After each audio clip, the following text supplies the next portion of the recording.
Shalom, shalom, peuple de Dieu, et bonsoir à tous. Je viens aujourd'hui de la part du Seigneur annoncer la bonne nouvelle du Christ. Aujourd'hui, notre thème est intitulé comme une repentance la plus approfondie. Peuple de Dieu, nous n'avons pas terminé avec les enseignements sur le Saint-Esprit, notre ami fidèle, mais nous pourrions toujours en parler à tout moment parce que c'est un long enseignement. Vous savez, je vous ai bien dit que c'est une école. Donc, les enseignements sur le Saint-Esprit, c'est une école qui prend vraiment du temps. Mais la base, c'est ce que je vous ai donné. Aujourd'hui, bien-aimés dans le Seigneur, nous n'allons pas fermer les bouches parce que le Seigneur nous accorde encore souffle de vie, son souffle, et il nous fait grâce que nous puissions toujours vous transmettre ce que l'on s'y dit le Seigneur. Que Dieu vous bénisse, vous tous qui me suivez sur cette vidéo, vous tous qui avez eu cet amour de pouvoir toujours me suivre, et vous tous qui donnez un cœur sincère à pouvoir recevoir ces révélations venant de Dieu. Que Dieu vous bénisse et qu'il bénisse aussi vos œuvres. Soit béni le Seigneur, le Dieu de toute puissance, le Dieu d'Abraham, d'Isaac et de Jacob. Bien-aimés, pour ne plus tarder, nous sommes dans un thème du changement. Changement d'une personne. Nous sommes dans un thème de changement d'esprit. Nous sommes dans un thème de changement d'habitude, de comportement, de changement d'âme. Et ce thème nous est intitulé « Une repentance la plus approfondie ». Donc, la repentance générale de la vie de tout et chacun. Dieu envoie ce message, pas seulement pour les chrétiens, mais Dieu envoie ce message aussi pour les païens, aussi pour les rois, le président de République, les ministres, les princes et les princesses, les chefs coutumiers, les chefs de groupement, les chefs spirituels aussi. Dieu envoie ce message pour la nation, toute la nation entière et sans exception. Voilà. Nous allons lire les Écritures pour pouvoir découvrir ce que dit le Seigneur. Suivons bien attentivement. Nous lisons le livre du prophète Jérémie, chapitre 35, verset 14 jusqu'à 19. C'est quoi le message? Qu'est-ce que Dieu veut nous parler? Qu'est-ce que Dieu nous recommande dans ce message? Suivons. Je prends le livre de Jérémie, chapitre 35, verset 13. Je commence avec verset 13 pour bien comprendre, jusqu'au 19. Je lis au nom du Seigneur Jésus-Christ. Ainsi parle l'Éternel des armées, le Dieu d'Israël. Va et dis aux hommes de Juda et aux habitants de Jérusalem, ne recevrez-vous pas l'instruction pour obéir à mes paroles, dit l'Éternel. On a observé les paroles de Jonadab, fils de Rekab, qui a ordonné à ses fils de ne pas boire du vin. Et ils n'en ont point bu jusqu'à ce jour, parce qu'ils ont obéi à l'ordre de leur père. Et moi, je vous ai parlé dès le matin et vous ne m'avez pas écouté. Je vous ai envoyé tous mes serviteurs, les prophètes, je les ai envoyés dès le matin pour vous dire que chacun revienne de sa mauvaise voie, amendez vos actions, n'allez pas après d'autres dieux pour les servir, et vous resterez dans le pays que j'ai donné à vous et à vos pères. Mais vous n'avez pas prêté oreille, vous ne m'avez pas écouté. Oui, les fils de Jonadab, fils de Rekab, observent l'ordre que leur a donné leur père, et ce peuple ne m'écoute pas. C'est pourquoi, ainsi parle l'Éternel, le Dieu des armées, le Dieu d'Israël. Voici, je vais faire venir sur Juda et sur tous les habitants de Jérusalem et tout le malheur que j'ai annoncé sur eux parce que je leur ai parlé et qu'ils n'ont pas écouté, parce que je les ai appelés et qu'ils n'ont pas répondu. Et Jérémie dit à la maison de Rekabite, ainsi parle l'Éternel des armées, le Dieu d'Israël, parce que vous avez obéi aux ordres de Jonadab, votre père, parce que vous avez observé tout ce commandement et fait tout ce qu'il vous a prescrit. 19 pour terminer. À cause de cela, ainsi parle l'Éternel des armées, le Dieu d'Israël, Jonadab, fils de Rekab, ne manquera jamais de descendants qui se tiennent à ma présence. Alléluia. Que Dieu vous bénisse, bien-aimés frères et sœurs. Ici, nous avons une histoire que la Bible nous parle ici. Une histoire concernant un peuple qui est quelque part, un peuple qui a été renvoyé de l'autre côté. Pourquoi? Parce que ce peuple n'écoutait pas la voix de Dieu. Ce peuple n'obéissait pas à la voix de Dieu. Il y avait parmi ces peuples des étrangers aussi qui habitaient avec le peuple qu'on appelait le peuple d'Israël. Vous savez, selon l'histoire, le peuple d'Israël, c'est un peuple choisi par Dieu comme son peuple. Donc Dieu a pris un peuple dans une nation pour se faire son peuple lui-même. Alors, parmi ces peuples d'Israël, il y a eu un peuple qui s'appelait le Rekabite. Donc le Rekabite, c'est leur ancêtre, c'est leur leader, c'est leurs parents, les grands-parents, qui avaient ce peuple qui s'appelle le peuple Rekabite. Alors ce peuple habitait aussi parmi les enfants d'Israël, qui étaient des étrangers parmi les enfants d'Israël. C'est pourquoi, lorsque Dieu a besoin maintenant que son peuple puisse revenir en lui, bien qu'il les avait repoussés, il les avait renvoyés à cause de leur désobéissance, à cause de leur manque du respect, à cause de leur manque d'irreconnaissance, de ne pas reconnaître Dieu comme Dieu le Père, Dieu le Créateur et Dieu Saint. Alors ce peuple demeurait toujours autour des idoles. Vous savez, lorsque ce peuple est allé en Égypte, l'Égypte c'est un pays là où il y a eu et il y a jusqu'aujourd'hui donc un royaume qui était plus puissant dans l'humanité tout entière. L'Égypte occupait la grande puissance du monde. Premièrement, c'est l'Égypte qui occupait la première place. Eh bien, il était aussi très idolâtre. Donc l'idolâtrie de l'Égypte était très forte, très puissante, très chère. Et bien voilà, c'est là où vient aussi leurs idoles qu'on appelle des momies. Bien-aimés, frères et sœurs.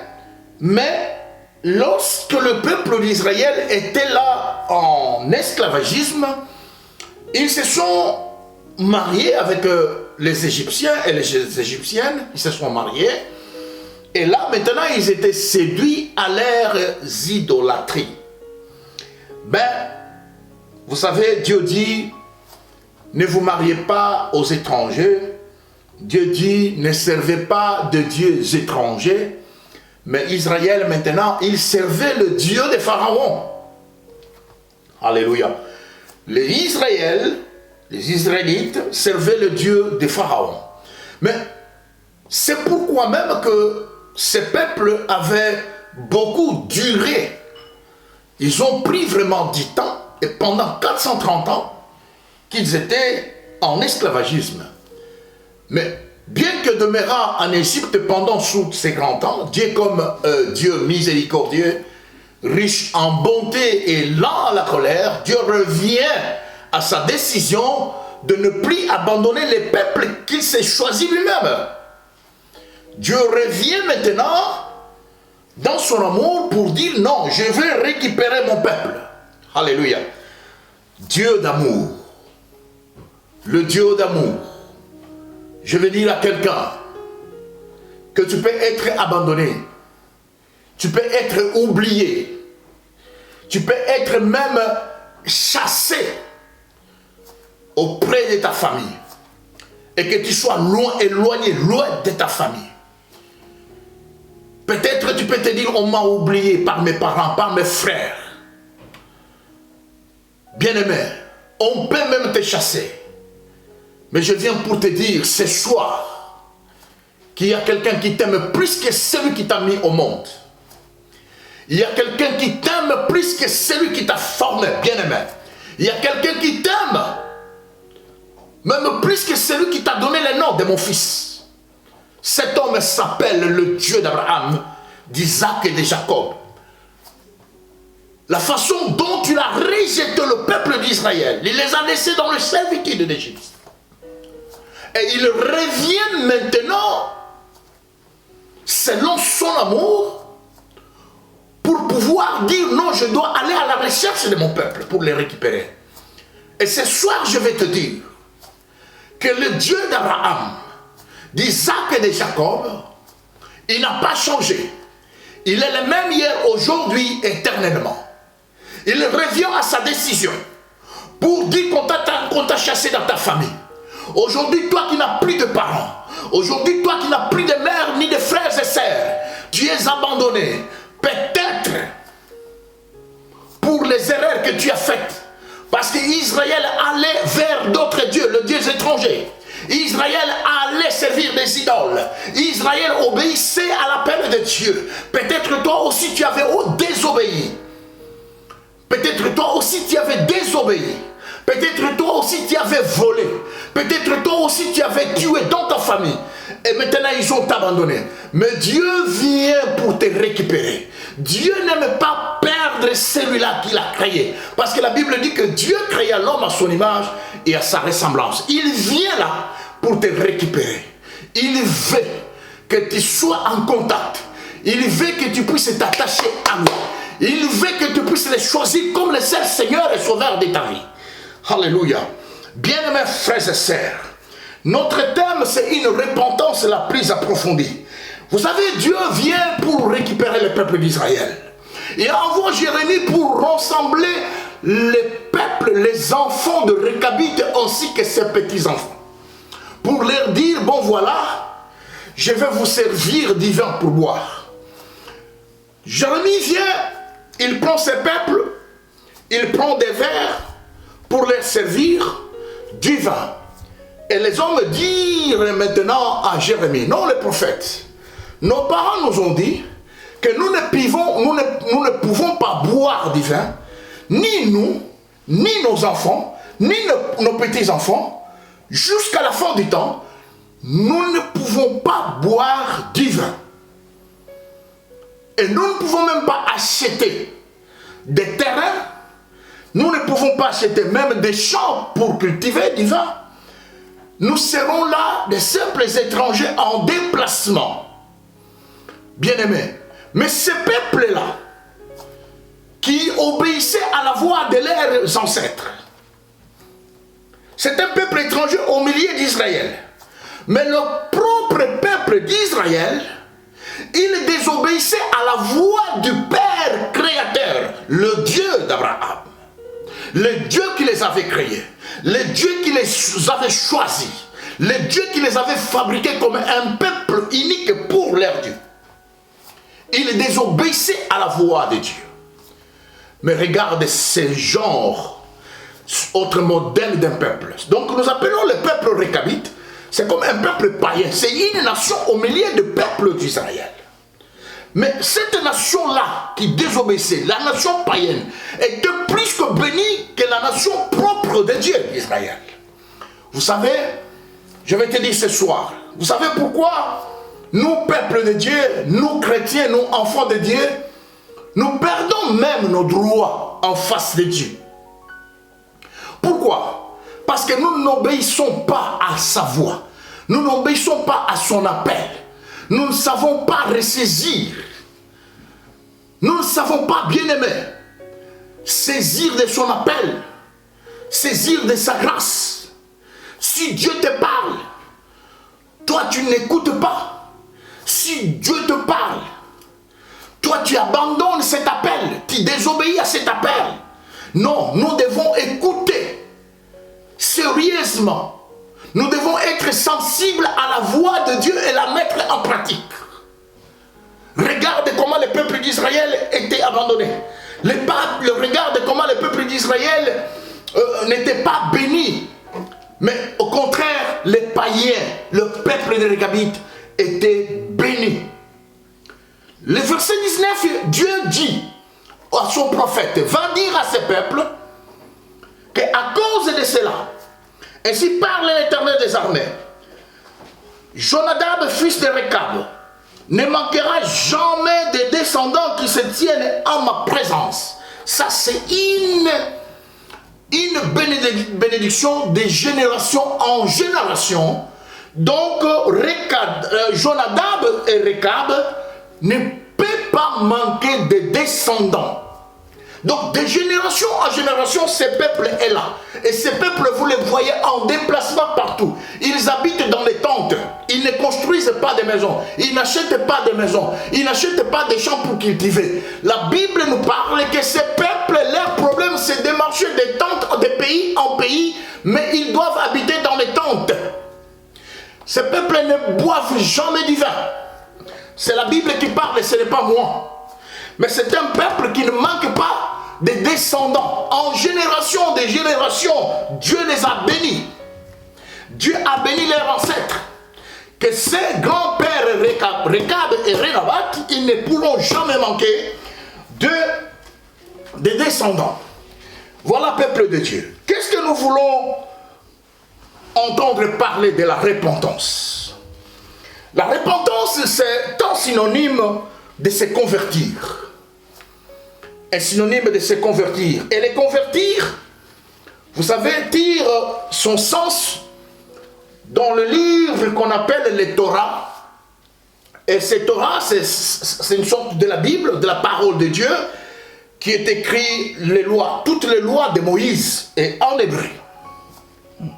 Et en hébreu, ce mot se convertir signifie choub.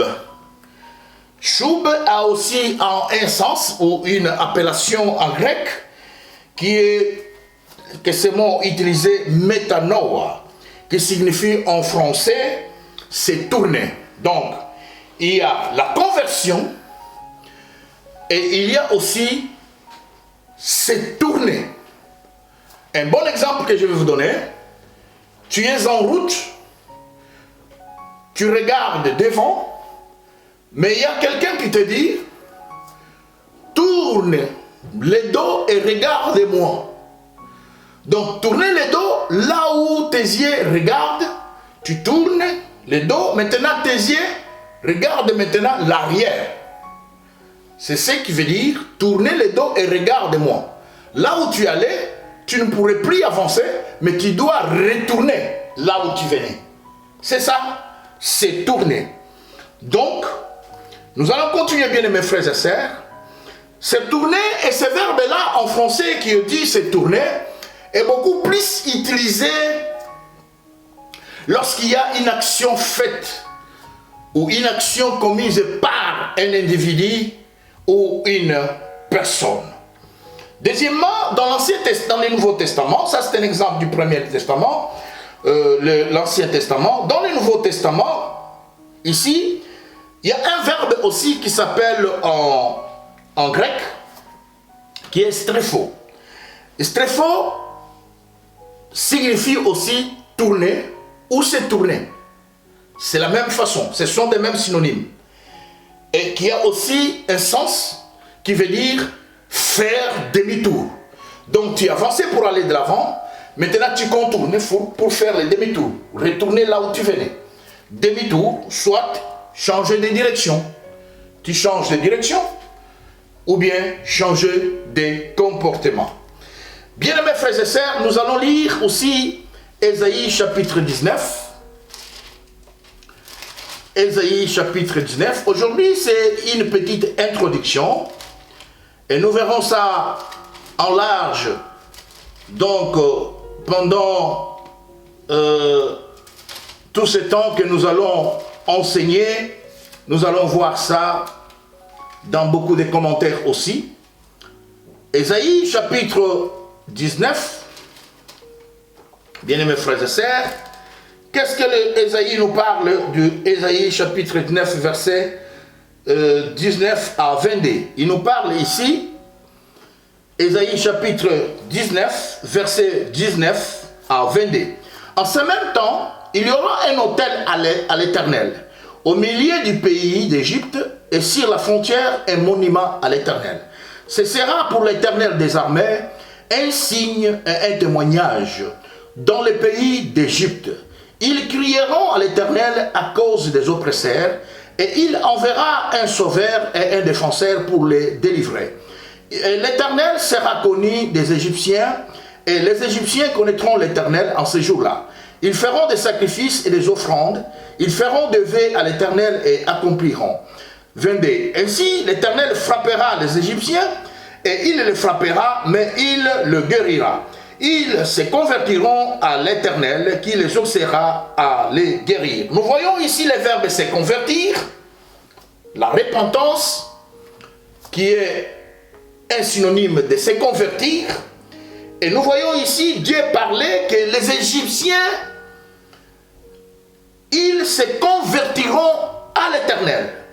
Donc bien qu'ils sont dans leur idolâtrie, mais comme Dieu c'est un Dieu guérisseur, il guérit toutes les faiblesses de l'homme, il guérit toutes les maladies. La Bible revient pour reconnaître l'Israël qui avait pris en esclavagisme les peuples israélites.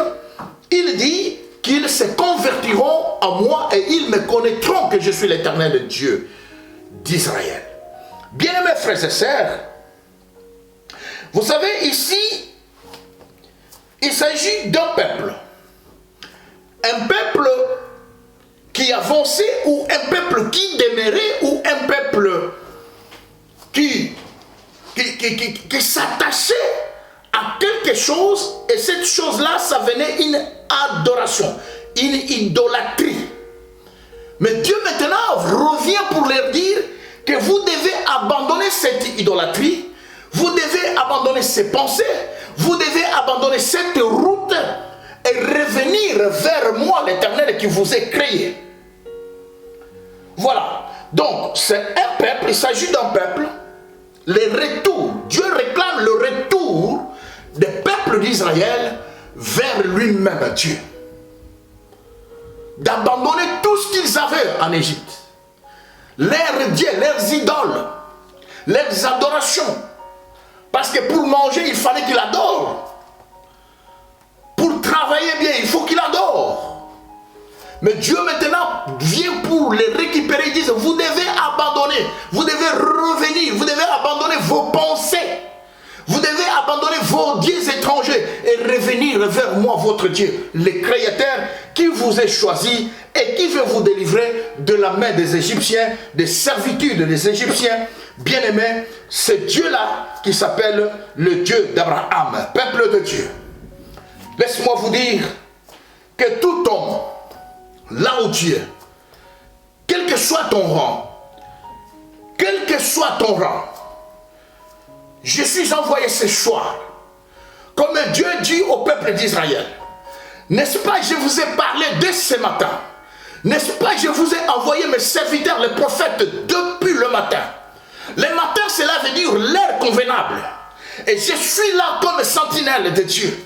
Je suis là comme l'ambassadeur du Christ.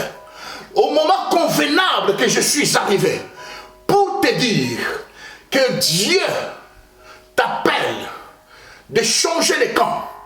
Dieu t'appelle de se convertir. Dieu t'appelle de tourner ton âme. Fais un demi-tour. N'avance pas là où tu es. Si tu es dans la prostitution, si tu vois que c'est dans la prostitution où tu gagnes l'argent, tu te trompes. Car c'est dans la bénédiction de l'Éternel qui enrichit. Retourne, reviens vers ton Dieu. Tu verras la bénédiction des bénédictions qui surpassent toutes les bénédictions. Il s'appelle Jésus. C'est celui qui enrichit. Reviens. Tout homme, ainsi dit la Bible, tout homme qui a le corps, âme, esprit, il doit changer.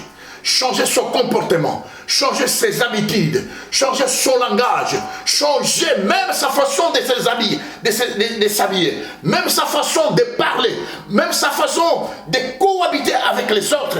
Il doit changer son caractère, revenir vers Dieu. Le païen, quand il change sa vie, bien-aimé, il devient chrétien. Et toi, quand tu es pauvre, lorsqu'il y a un changement de la part de Dieu, tu ne deviendras plus pauvre, tu deviendras riche. Je t'appelle, bien-aimé, que Dieu te cherche. Dieu t'appelle. Reviens, mon fils. Il est Dieu, miséricordieux, riche en bonté et lent à la colère. Aujourd'hui, je vais me limiter par là, parce qu'il est temps, bien-aimés frères et sœurs, ce soir, je voudrais tout simplement vous donner une introduction sur notre grand thème de cette période, de tous ces mois, ces 2 semaines que nous avons encore pour terminer les mois. Nous allons les passer dans la repentance totale de nos vies. Toi et moi, je ne me retire pas, je ne m'exclus pas, parce que je ne suis pas parfait. Pendant que je vous enseigne, je suis en train aussi de m'enseigner. Je suis en train aussi d'enseigner ma famille. Mes enfants, mon épouse, ils sont là. Ils m'écoutent à tout moment.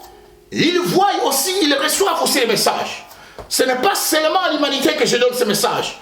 D'abord, un bon serviteur de Dieu, il doit commencer dans sa maison. C'est pourquoi je viens. Au lieu que je sois seul et béni, je voudrais transmettre aussi cette bénédiction à vous qui m'écoutez et que vous me recevez. Si vous les recevez, bien aimés, aimez cette vidéo, transmettez aussi aux autres. C'est comme ça maintenant nous allons conquérir le monde et nous sortirons toujours des vainqueurs de la part du Seigneur. Que Dieu vous bénisse, un bon week-end et que Christ Jésus soit votre sauveur. Au nom de Jésus-Christ, toujours avec votre humble serviteur, l'apôtre Augusto. Je vous aime tant.